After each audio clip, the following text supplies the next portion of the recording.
You didn't care when the violence is on your side, like a typical Democrat. You don't care at all, Cenk. You don't care. And you've never cared. The only reason you care now is because you want to kiss. And I condemn it every time people I call it snake. Literally okay, I'll say snake. But the thing is, Snake, is that you're just trying to kiss the right wing's ass now to get back in with them because the left has categorically rejected you. And that's what's actually happening. Cenk, is that what's happening? All right, you amuse me. Yeah, this guy amuses me. So, like, you think calling me Snake is going to somehow win you the debate? Good luck with that childish. I already won the debate. Way of going. I think you're an idiot. I think you love that coup on January 6th. I think you hate our democracy. I think you hate our Constitution. So what part of that is cozying up to the right wing? Bitch? I hate snakes like you who try to get in as good as you can with a weak right like Charlie Kirk when you have weaponized political violence yourself. At the same time, you say weak, strong right. At the same time, you say, wait a second. Oh, I can't believe the J6ers coup d'etat. You didn't give a damn. You've never given a damn. We have your words on record. You flip-flopped. You're the biggest flip-flopper on the left. You're known for it. In this one, we're going to have a look at a heated debate between Andrew Wilson and Cenk Uygur. And I got to tell you, the funniest part about this one is I've been calling Cenk Cenk for months now. And I don't know if Andrew Wilson maybe watched one of my videos or just adopted this on his own, but it's really funny when Andrew Wilson actually starts calling him Cenk, and I know a lot of you guys will get a kick out of that as well, especially if you've been watching the channel for the last few months. And as you guys know, Cenk has been making his rounds. He's finished up with his rounds going on what he calls MAGA conservative channels, which to me was an effort to siphon off of these other people's audiences because he is smart enough to realize that he's backed the wrong horse for the past 8 years or longer, really. And, he's scared that he's going to lose his audience. He's up here telling people, facts. He likes to say that he sticks to the facts and that he's a populist. But the simple reality is nowadays, if you're not a Trump supporter, you're not populist. Trump's approval ratings are higher than they've ever been. He's already delivering on promises that he made during his campaign. And ultimately, everybody's life in America is already getting better. But for Cenk, the grift is over. And it's something that we expected. If you've been paying attention, you recognize that, his appearance at AmFest with Charlie Kirk and everything that he's been doing was all just a grift. He was all trying to save his skin and appeal to the MAGA base that he is somewhat of an intellectual, which ultimately failed because here you'll see that the old Cenk returns. So let's just get right into it and have a look at this heated debate between Andrew Wilson and Cenk Uygur on the Piers Morgan Uncensored show. Well, joining me to debate for the first time together, Andrew Wilson, host of The Crucible, famed for what he calls blood sport debates with controversial thinkers from the worlds of politics, philosophy and religion. And in the opposite corner, Cenk Uygur is the founder and CEO of the Young Turks, where the OG of digital debates has found his progressive populism at odds with many conservative commentators, as well as his own side. Well, Cenk has recently made it his mission to engage with conservative and pro-Trump firebrands like Andrew Wilson. The question is, can he keep his temper? We're about to find out, because Cenk, you've got a volcanic one when it goes, but you've been on very good behaviour since Trump won. Let's see if it lasts. Gentlemen, I joke. Welcome to both of you. Cenk, let me start with you. It's been a blizzard of stuff going on, as always in Trump world. But it seems unlike 2016, that this time there's a kind of laser focus and a plan to what Trump is doing. He's had time to think about this, time to work out what he got right and wrong first time, and he's hit the ground very hard, running very fast, really to try and send a message. Right, this is the new America. What do you make of it? Yeah, so first of all, credit to him on both the optics and the action, right? So when a Democrat gets in office, they immediately start saying, our voters have to push us to do the right thing. And then they say, don't push, don't push, don't push. Hey, how about we elect you and you do your goddamn job, right? And for Democrats, that seems to be a really hard ask, right? So that's why I'm so frustrated with my own party. Trump comes in and goes, You want to see something? Boom, here we go, day one. Oh, signing after signing after signing, executive order after executive order. So give him credit for that. Number two, give credit to Susie Wiles, who ran a brilliant campaign and now seems to be running a very tight ship as the chief of staff. Now, when it comes to the actual orders, I disagree with tons and tons of them. Some of them are expected. We're getting out of the Paris Climate Treaty, which is a disaster for us to get out of. But once Trump's elected, that's fait accompli. So it's not like you should be overly surprised by that. The pardons of the violent criminals on January 6th is unacceptable, except for the fact that it was super obvious that he was going to do it, right? And then when he gets to the absurdities like birthright, taking away birthright citizenship, I think he does that as kind of a squirrel to distract people and get everybody to focus on that while he passes everything else, because that has no chance. That's wildly unconstitutional. And by the way, I would hope that MAGA would realize things that are unconstitutional and go, wait, we're supposed to love this document. I can't have you going outside the Constitution and outside the law. Okay, Andrew, your response. Yeah, so there's a whole bunch of problems here. So the first problem is these were not violent criminals who were released. These were political prisoners who were released. What happened is there was no fair application of the law whatsoever. These guys were being tried in D.C. There was a political witch hunt. We have more evidence every single day which provides for that. And why these guys are busy now complaining and showing us, oh, down here on the border, we have a mom crying because she might be separated from her kid. Nobody's commenting on the fact that we have a ton of families that just got reunited. And on behalf of all of the Wilsons of the world, welcome home, January Sixers. It's guys like this that wanted to put you away in a dark hole, absent due process, and throw away the key. These were not violent criminals. By the way, well, hang on. Okay, but Andrew, hang on. Let me just stop you there. So I actually interviewed one of the protesters, Jacob, who was a QAnon shaman guy. And I also had a Capitol police officer who'd been working that day. And what they both agreed, very interestingly, was that they both condemned the violence against police officers that day. So if you can have one of the protesters who'd just been pardoned concede that the violence that was perpetrated by some of the protesters was wrong, unacceptable, and should be condemned, why would you categorize it as non-violent? Well, I didn't categorize it as non-violent. I said these are not violent criminals, which is how it's being framed. But if you're perpetrating violence against police officers, what? How many? A few? A couple? This guy on May 30th of 2020, the White House was under siege. It was attacked. Over 100 Secret Service agents injured. They were burning down stations.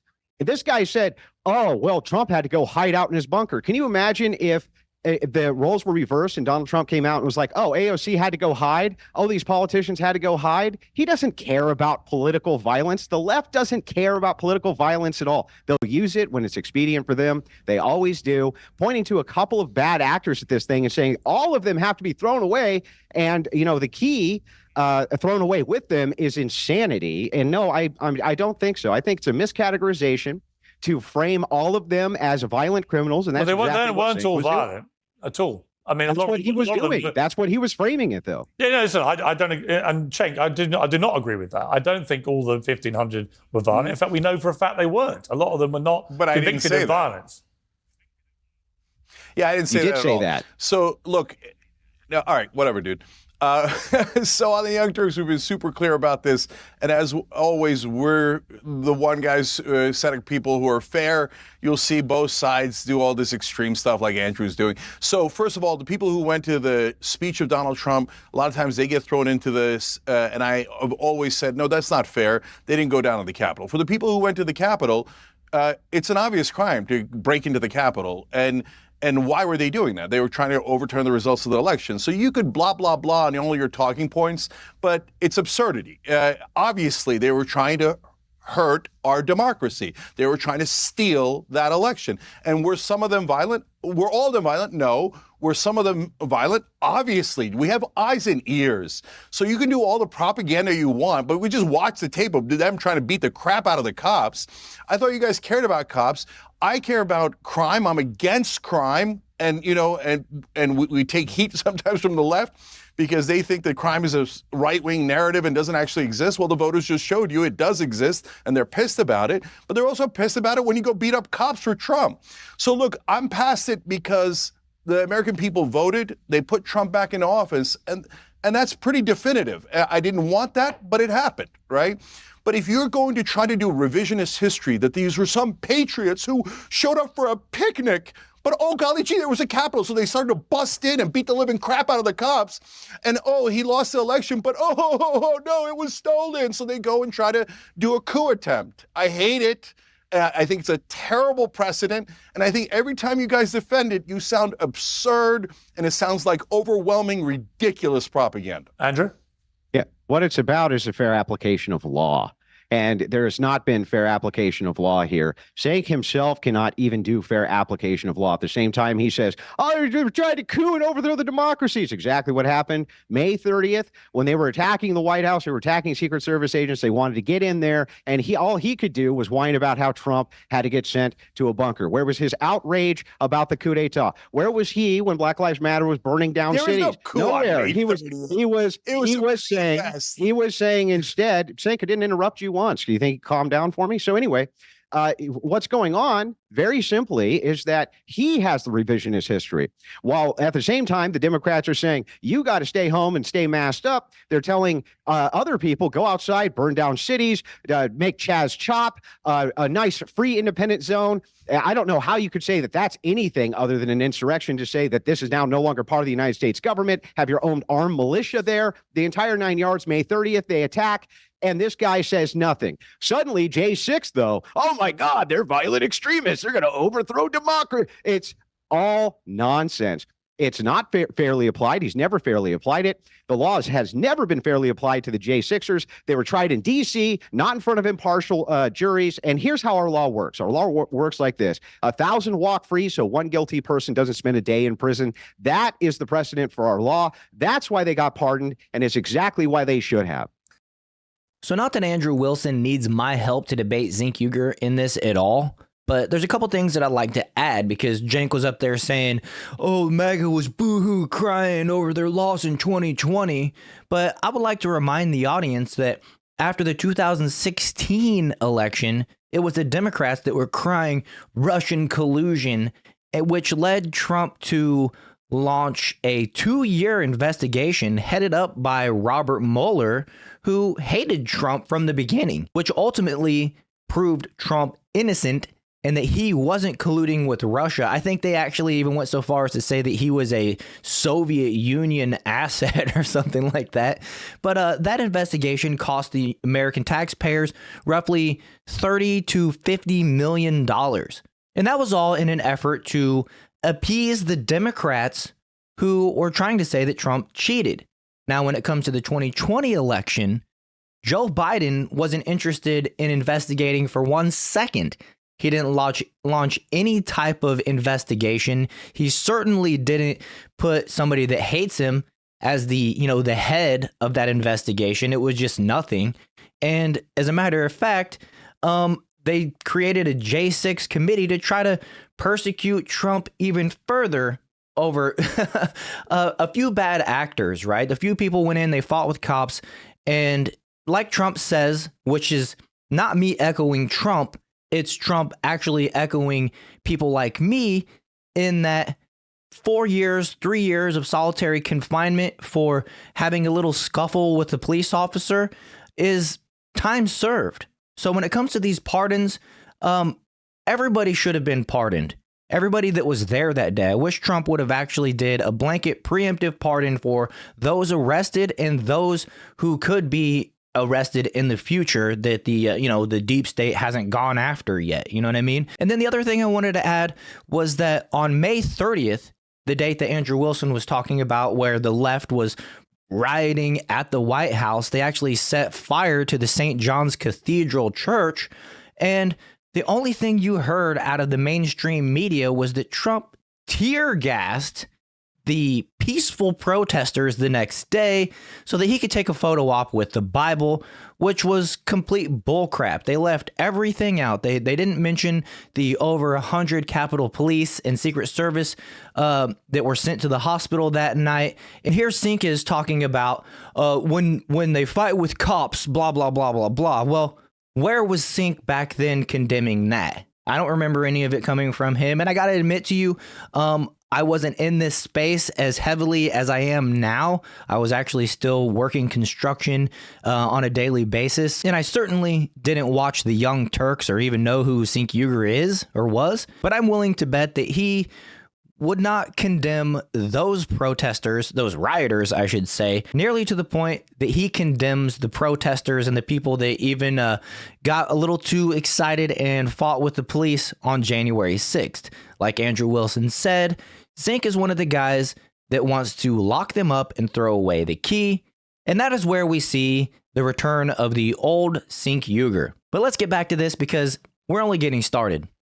Yeah, and Andrew, on the ending the birthright citizenship, can I just address hang that on, Cenk, I'll come to you in a moment. Response on what Cenk mentioned also about the ending the birthright citizenship is one of the executive orders. Do you think Trump intends to do that? Because it seems to me he's already won the debate about illegal immigrants who are here are criminals in America. Yep. Everyone pretty much agrees they should be sent back, including the million who've already been processed but haven't been deported yet. So all of that seems to be very popular, but there is a lot of anger about the idea that you may end what seems to be a very American thing, the very ethos of the country, this birthright citizenship. What do you feel?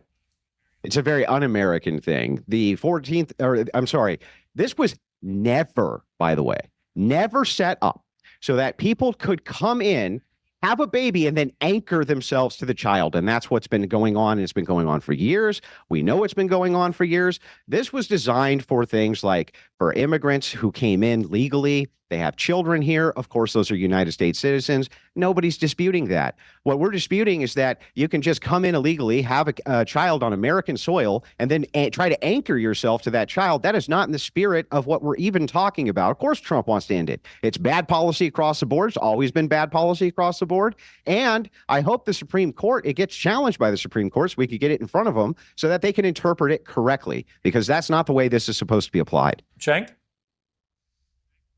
Yeah, so first let me address what he said, and then I'll come back to this. So look, guys, what happened on May 30th was nothing but a protest. But if they attack Secret Service guys, then they should be arrested. That's a violent crime. I'm principled on both of those things. And in Portland, when they took over a portion of the city, I was against it. Like, well, that's not a thing. You don't get to take over a portion of a city. I was against it when gangs took over apartment complexes and buildings in Colorado. So if Trump stays with things that the American people are in favor of, getting rid of the violent felons that are undocumented here, that's going to be very popular, whether the left likes it or doesn't like it, right? But when he goes too far and he goes to things like birthright citizenship, then people are going to push back. And that's when it gets interesting. Is Trump going to double down and go, no, I'm going to, go to demagogue on this and get you people to hate foreigners coming in, et cetera, and I don't care what the Constitution says, and we're going to change the way America is, and you're no longer an American if you're born here. We're going to judge you based on, where you're from, et cetera. That'll be very unpopular. Does he dig in, or does he, as he does sometimes, go, man, you know what? I gave it a shot, didn't work, and retract? I hope that that's the direction he goes, because look, brother, if you have a problem with a part of the Constitution, you need to go through the right process. You need to go and do an amendment. Like, I want to do an amendment to get money out of politics. But when Biden was in office, I didn't think he should just come in and go, forget what the Supreme Court said. Forget what the Constitution said. Let's go nuts and do whatever the hell we want. That's not how it works. Well, gee, I never thought about that. I didn't know that we were supposed to go through a process of law for these things, which is exactly what Trump is doing via his executive order, which then hopefully will get it in front of the Supreme Court, which looks like that's what the plan is. By the way, just so you know, the interpretation of this, that's what we're really talking about, is the interpretation. Ultimately here, it is not, and you need to agree with me on this, it is not in the spirit that you can come in and have a child here and anchor yourself to the child specifically so that you have some pathway or motivation to citizenship. You say it's not a part of the legal process. Yes, these challenges, getting in front of the Supreme Court, getting in front of various courts is part of the process. It's been done this way time and time and time again. Also, I reject categorically what you said, just lied to the audience. You called Trump bunker boy, right? He was going down to the bunker during the protest to inspect it. Ha, ha, ha, ha, ha, right? You didn't care at all. Yeah. You weren't denouncing political violence. You weren't denouncing these people getting beat up. You didn't care when the violence is on your side like a typical Democrat. You don't care at all, Cenk. You don't care. And you've never cared. The only reason you care now is because you want to kiss. And I condemn it every time people do I call violence. it snake. Literally okay, I'll every say time. snake. But the thing is, Snake, is that you're just trying to kiss the right wing's ass now to get back in with them because the left has categorically rejected you, and that's what's actually happening. Cenk, is that what's happening? All right, you amuse me. Yeah, this guy amuses me.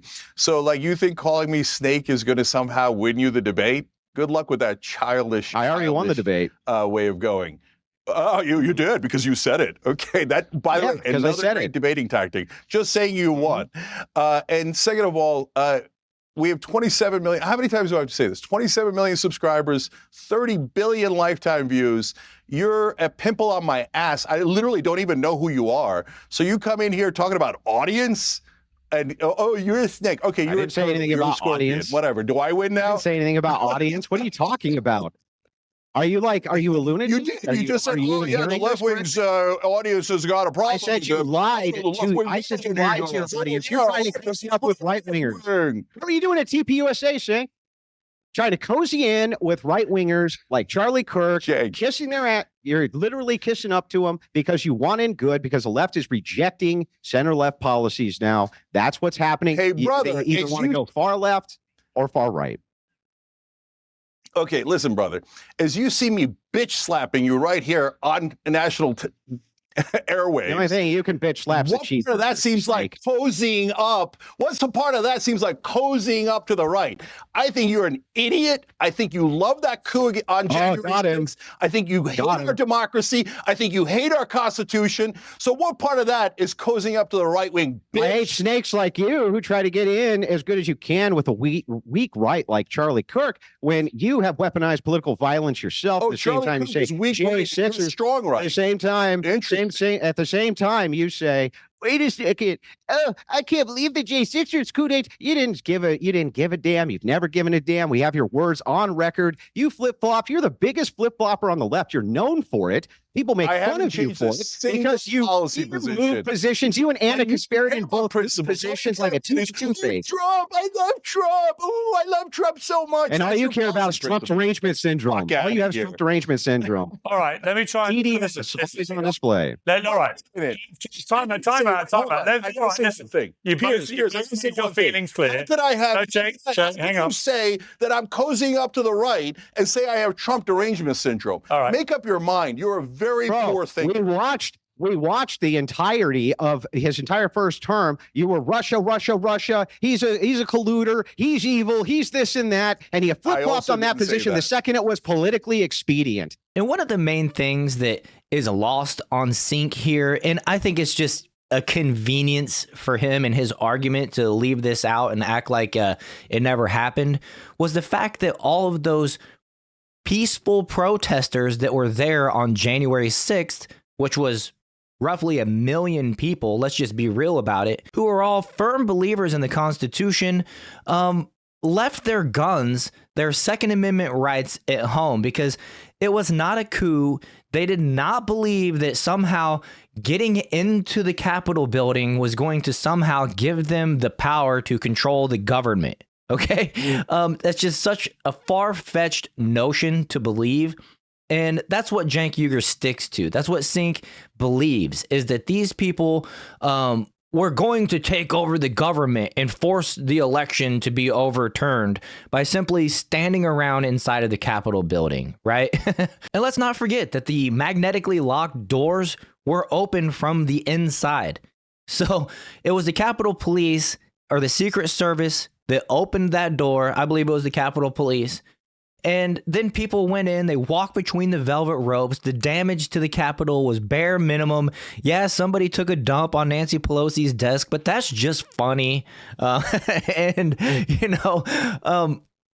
we also got to remember that it was Trump supporters who died that day. Contrary to what the mainstream media that serves the left, that serves the Democrats, people like Cenk Uygur that will tell you that, Capitol Police died that day. They didn't. It was Trump supporters. Then they proceed to manhunt anybody that went into the Capitol that day. Many people were locked up for 2 to 3 years, even people that didn't fight with police. And thankfully, Donald Trump delivered on his promise that he would pardon all of those protesters, every single one of them. And now I hope that these people hire attorneys and look to sue the city for wrongful imprisonment. I mean, it's trespassing. Trespassing is normally you get a slap on the wrist and a warning that says don't come back or we will arrest you. So like I said, thank God Trump is delivering on his campaign promises. He's gotten off to a great start, and I'm looking forward to Trump and his cabinet making life in America for Americans better and better and better over these next 4 years. And if you are too, make sure you hit that like button, consider subscribing to the channel, and I'll just remind you guys you can catch me every Monday, Wednesday, and Saturday when I go live on this channel with the Jar Openers podcast. That's at 6 p.m. Eastern Time. I'd love to see you there. If you want to join the Discord, the link is down in the description. Other than that, thank you for watching to the end, and I'll see you guys in the next video.